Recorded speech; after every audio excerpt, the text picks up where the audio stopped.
In the Valley of the Kings, where pharaohs slept beneath the desert stone, one tomb was unlike the others. Discovered in 1907, it carried a coffin stripped of its name, its inscriptions hacked away, and its owner's identity deliberately erased. Tomb KV55, a place where even in death, someone wanted its occupant forgotten. Tell us where in the world you're listening from, because some names in history vanish, while others refuse to stay buried. The Valley of the Kings is a place of silence, where the wind moves over the broken limestone, and the sun bakes the secrets of the dead into the earth. In the early years of the 20th century, the valley was a landscape of anticipation and exhaustion, its tombs already plundered by centuries of grave robbers and archaeologists alike. Yet in January 1907, a team led by the American financier Theodore Davis, working with his foreman Yusuf Ahmed, found themselves at the threshold of something unexpected.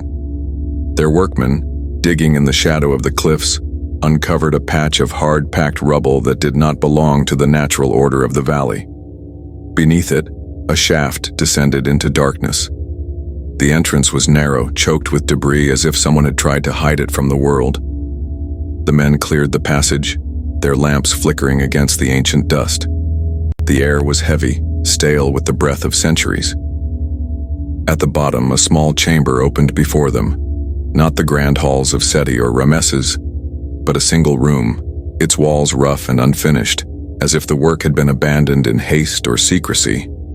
Inside, the team found a coffin. It lay alone, its surface battered, its gilded face staring up through a mask of grime and neglect. The coffin was not like the others in the valley. Its shape was familiar. The anthropoid form, arms crossed, the face once serene. But the gold leaf was torn away in places, the inlays pried out.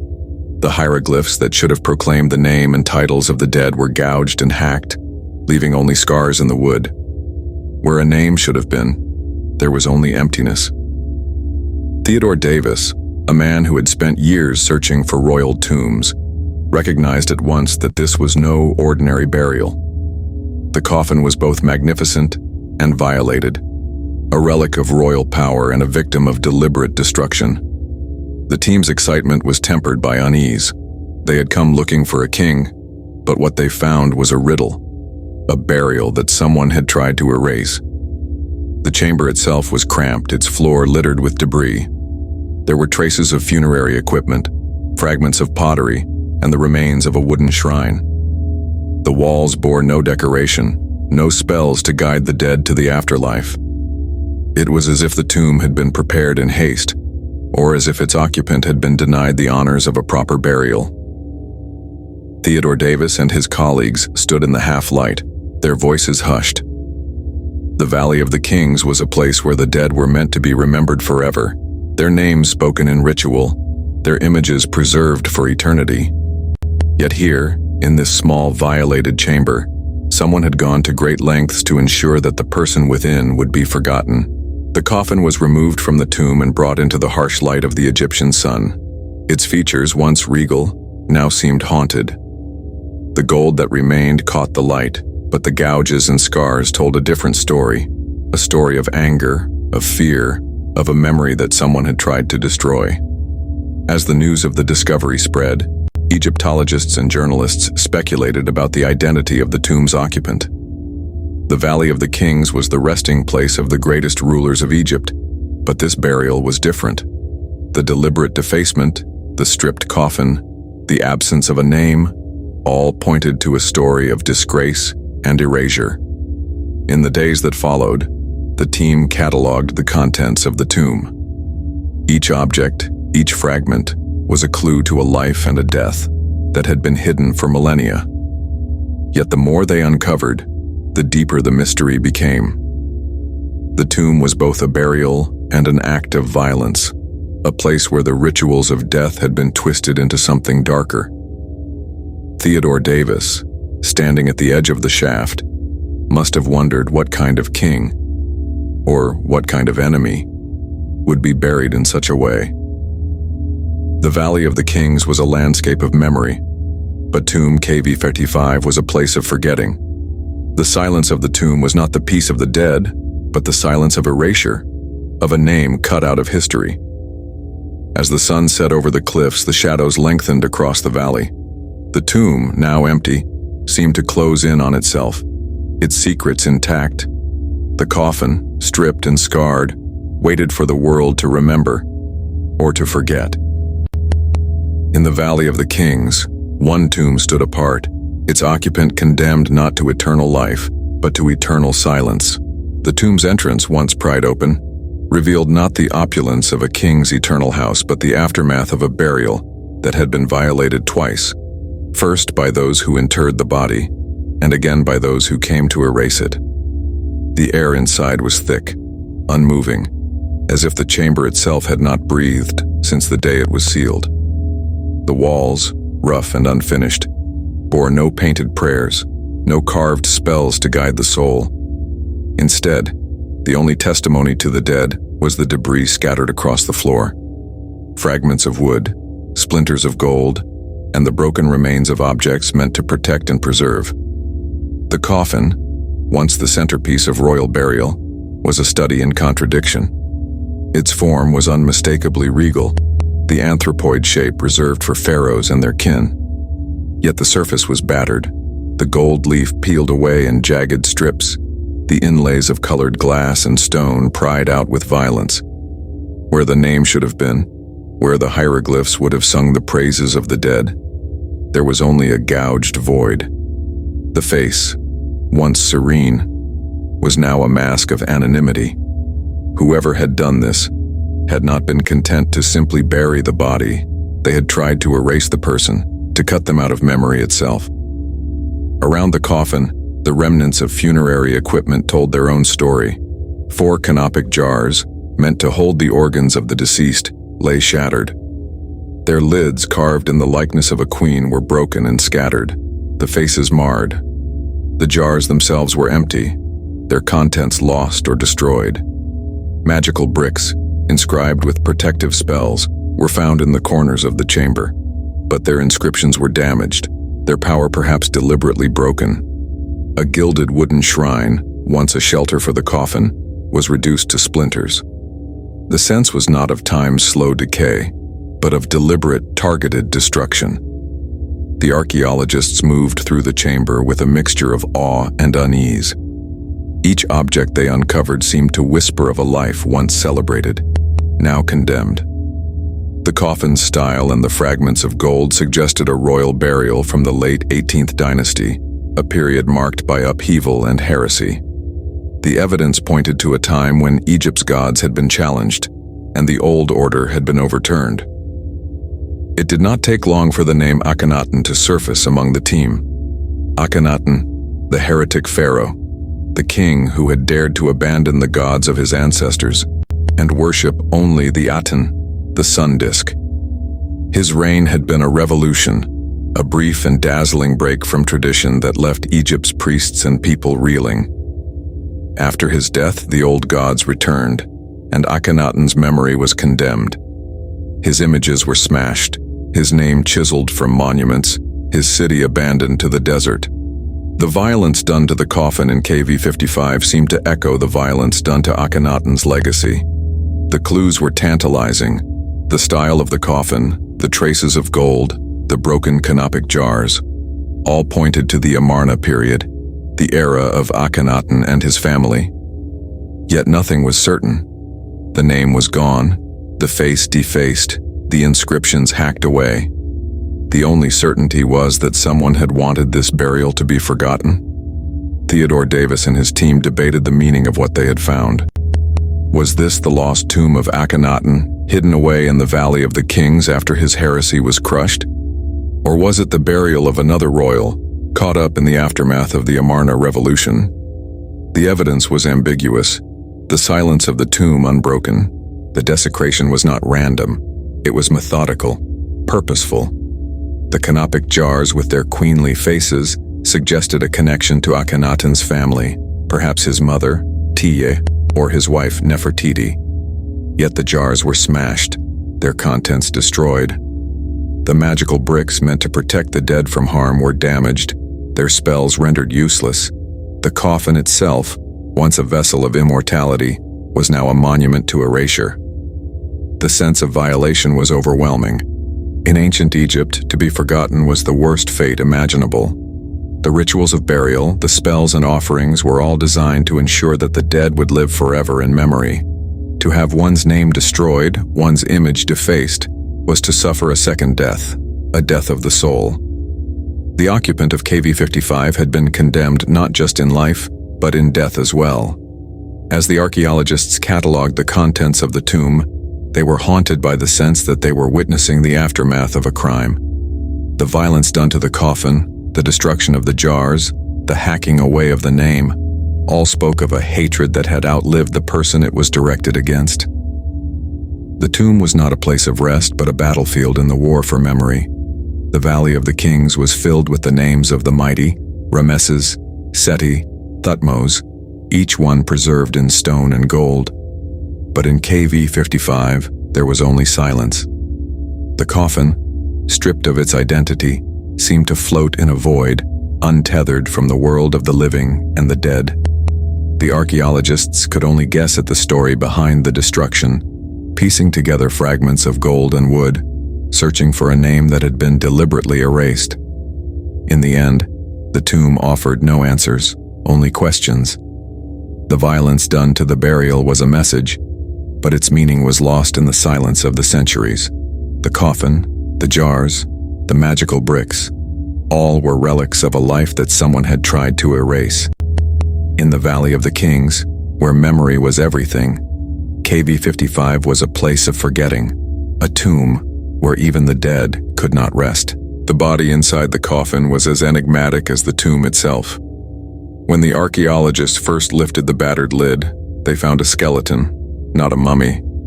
The linen wrappings had decayed, the flesh long since vanished, leaving only bones and the faintest traces of what had once been a royal burial. The skull, the long bones, the fragile ribs, each piece was carefully lifted and examined, as if the dead might still whisper their secrets to those who disturbed their rest. Early examinations, conducted in the dim light of the field and later in the sterile rooms of museums, suggested that the skeleton belonged to a man of advanced age. The features of the skull, the wear on the teeth, the fusion of the bones, all seemed to point to someone who had lived into his 40s or beyond. For the archaeologists, this was a tantalizing clue. Akhenaten, the heretic pharaoh, was believed to have ruled for nearly 2 decades, and the age of the bones seemed to fit the story of a king who had lived long enough to see his revolution rise and fall. The theory took hold quickly. The desecrated coffin, the Amarna-style artifacts, the broken canopic jars, all seemed to converge on the figure of Akhenaten. Here perhaps was the body of the most controversial king in Egyptian history, hidden away in a hastily prepared tomb, his name and memory condemned by those who came after. The violence done to the burial was explained as the vengeance of priests and rulers who sought to erase the heretic from the world. But the bones would not rest quietly. As the years passed, new examinations were made, new techniques applied. The skeleton was measured, photographed, and subjected to the latest scientific scrutiny. In the 1960s, a re-examination of the remains cast doubt on the original conclusions. The bones, it was argued, did not belong to a man in his 40s, but to someone much younger, perhaps no older than 25. The implications were unsettling. If the body was not Akhenaten, then whose was it? The Amarna period was a time of confusion and rapid change, a brief interlude in Egypt's long history, when the royal family was torn apart by intrigue and revolution. After Akhenaten's death, the throne passed through a series of shadowy figures: Smenkhkare, Neferuaten, Tutankhamun, each one a possible candidate for the occupant of KV55. Smenkhkare, in particular, emerged as a likely possibility. His reign was brief, his identity uncertain. Some believed he was Akhenaten's brother, others his son or even his wife Nefertiti, ruling under a different name. The historical record was fragmentary, the monuments ambiguous. Smenkkare's name appeared only fleetingly, his image often erased or altered. If anyone could have been buried in secrecy, only to be later condemned and forgotten, it was Smenkhkare. The debate grew more intense as new analyses were performed. In the early 2000s, DNA testing and CT scans were applied to the KV55 remains, comparing them to other royal mummies from the same period. The results were both illuminating and confounding. The genetic evidence suggested a close relationship to Tutankhamun, perhaps a father, perhaps a brother. The age at death, estimated from the bones, remained stubbornly young, no more than 25, possibly as young as 18. The evidence did not fit neatly into any one story. If the body was Akhenaten, then the age was wrong. If it was Smenkhkare, then the connection to Tutankhamun made sense, but the historical details remained elusive. Some scholars suggested that the confusion was deliberate, that the burial had been manipulated, the identity of the dead obscured by those who wished to erase the past. The coffin itself added to the mystery. Its style was Amarna, but it had been altered, reworked, and defaced. The face, once covered in gold, was now a blank mask. The inscriptions, where they survived, had been hacked away or replaced. The canopic jars, with their queenly faces, hinted at a connection to Akhenaten's mother, Tia, or his wife, Nefertiti. Yet the jars were smashed, their contents lost. The magical bricks, meant to protect the dead, were damaged, their spells broken. The sense of deliberate confusion was overwhelming. The tomb was not just a place of burial, but a battlefield in the war for memory. The body inside was both a victim and a symbol, a casualty of a time when Egypt's royal family was tearing itself apart, and the old gods were reclaiming their power. The silence of the tomb was not the peace of the dead, but the silence of uncertainty. The bones, stripped of their name and identity, seemed to float in a void, untethered from the world of the living and the dead. The archaeologists, the scientists, the historians, all could only guess at the truth. Each new discovery raised more questions. Each new analysis deepened the mystery. In the Valley of the Kings, where the names of the mighty were meant to endure forever, the occupant of KV55 remained nameless. The coffin, the bones, the broken jars, all were relics of a life that someone had tried to erase. The tomb was a place of forgetting, a monument to the power of silence. And in that silence, the dead waited, their secrets still unspoken, their story still unfinished. In ancient Egypt, memory was a force more powerful than stone. To be remembered was to live forever. To be forgotten was to die a second, more final death. The politics of memory shaped every monument, every inscription, every ritual in the land of the Nile. Names were not just labels, they were spells, keys to eternity, spoken by priests and carved into the walls of tombs so that the dead might endure in the afterlife. But memory could also be a weapon, wielded by the living against the dead. Akhenaten's reign was a rupture in this ancient order. He swept aside the old gods, closed their temples, and raised new shrines to the Aten, the sun disk. He moved the capital to a new city, Akhenaten, and filled it with images of himself and his family worshipping the radiant sun. For a brief moment, the old certainties of Egypt were overturned. The priests of Amun, once the most powerful men in the land, were stripped of their influence. The names of the old gods were erased from monuments, their images defaced.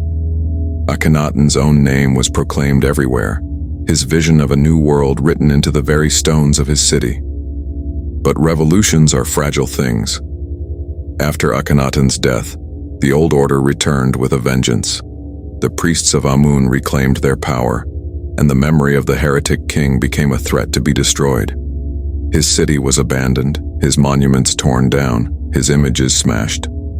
The names of Akhenaten and his family were chiseled out of the records, their faces hacked from the walls.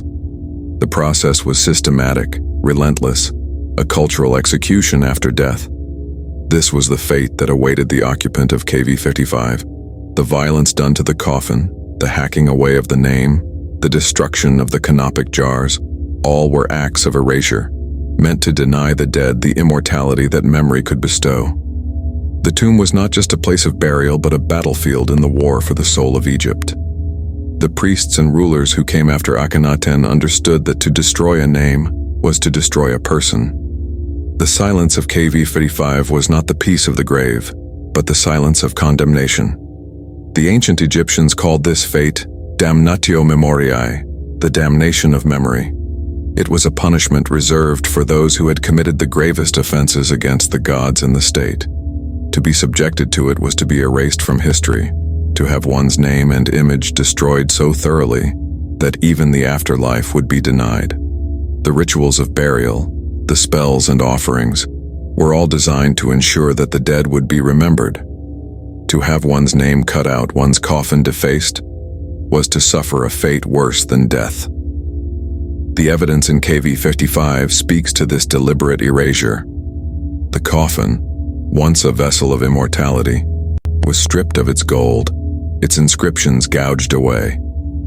The canopic jars, meant to preserve the organs and the soul, were smashed and scattered. The magical bricks, inscribed with protective spells, were broken, their power nullified. Every object in the tomb bore the marks of violence, not of time, but of intent. Yet even in erasure, traces remain. The style of the coffin, the fragments of gold, the broken jars, all point to the Amarna period, to the family of Akhenaten.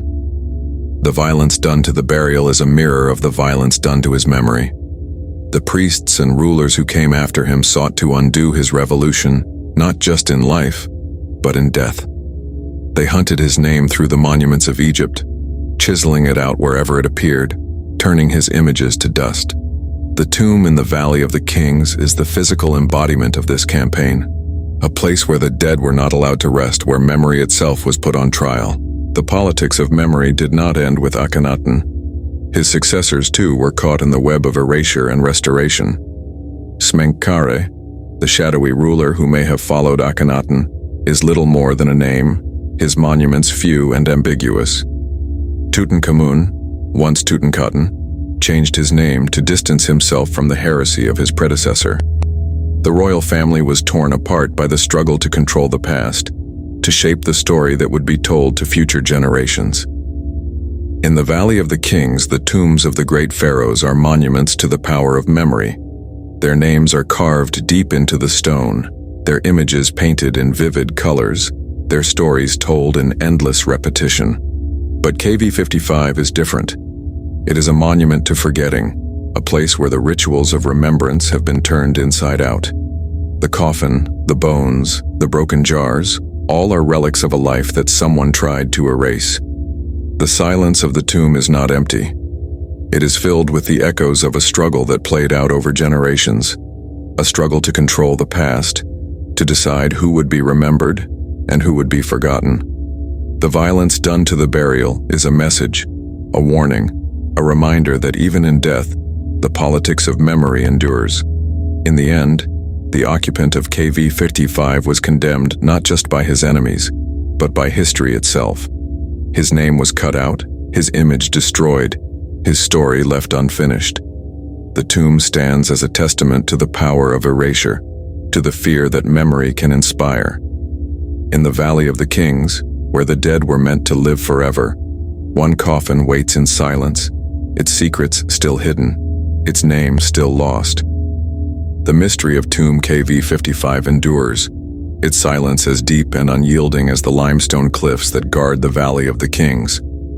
More than a century after its discovery, the questions that haunted Theodore Davis and his team remain unresolved.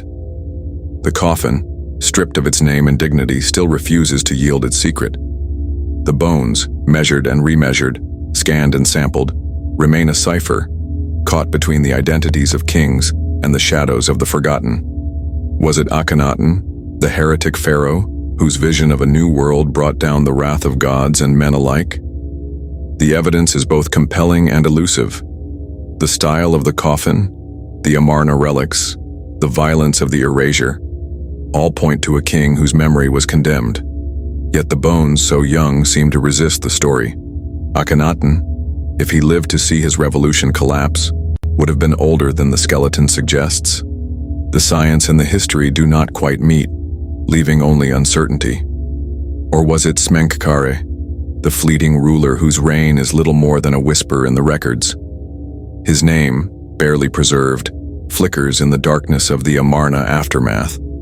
Some see in the bones the outline of a young man, a royal who died before his time, swept away by the tides of palace intrigue and religious war.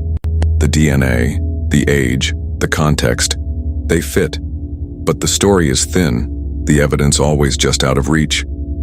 Smenkhkare remains a shadow, his life and death obscured by the deliberate forgetting that followed Akhenaten's fall.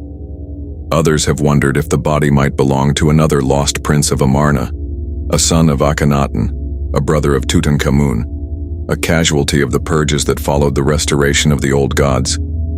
The canopic jars, with their queenly faces, hint at a connection to the royal women of the period, perhaps Tia or Nefertiti, whose own fates are tangled in the web of erasure and survival.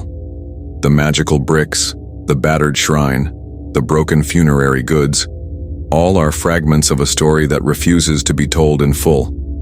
The tomb itself is a monument to ambiguity. Its unfinished walls, its violated contents, its silence, all speak of a burial that was never meant to be found, or perhaps never meant to be remembered. The violence done to the coffin, the hacking away of the name, the destruction of the jars, these are not the acts of time, but of intent. Someone long ago wanted this person to vanish. Someone feared the power of their memory, the danger of their name. And yet, the attempt at erasure was not complete. The tomb was found. The coffin, though defaced, survived. The bones, though nameless, endure. The story, though fragmented, continues to haunt the living. In the Valley of the Kings, where the dead were meant to be immortal, one burial stands as a warning that even the greatest can be condemned to silence, that history itself can be made to forget. But forgetting is never perfect. The traces remain, gold leaf clinging to battered wood, spells half-scraped from magical bricks, DNA lingering in ancient bone. The archaeologists, the scientists, the storytellers, they all return to KV55, drawn by the gravity of its mystery. Each new generation brings new tools, new questions, new hopes of breaking the silence. Yet the tomb resists. Its secrets are buried not just in sand and stone, but in the deliberate darkness of memory denied. The Valley of the Kings is a landscape of names: Ramesses, Seti, Hatshepsut, Tutankhamun. Their tombs are monuments to remembrance, their stories carved deep into the earth. But KV55 is different.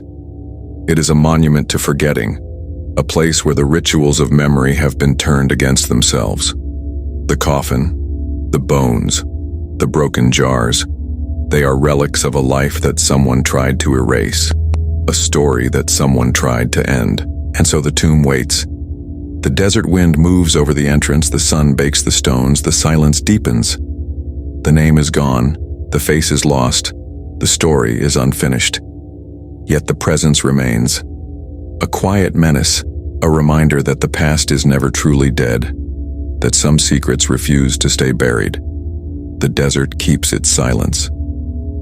In the Valley of the Kings, one coffin waits in shadow, its name destroyed, its bones still debated. Tomb KV55 stands as a reminder that even pharaohs can be condemned to anonymity, and that history itself can be made to forget.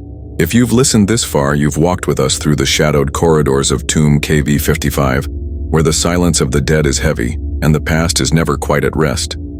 The story of this nameless coffin, its erased identity, and the secrets it keeps, is not just a tale of ancient Egypt. It's a reminder of how easily memory can be shaped, stolen, or lost. Now we want to hear from you.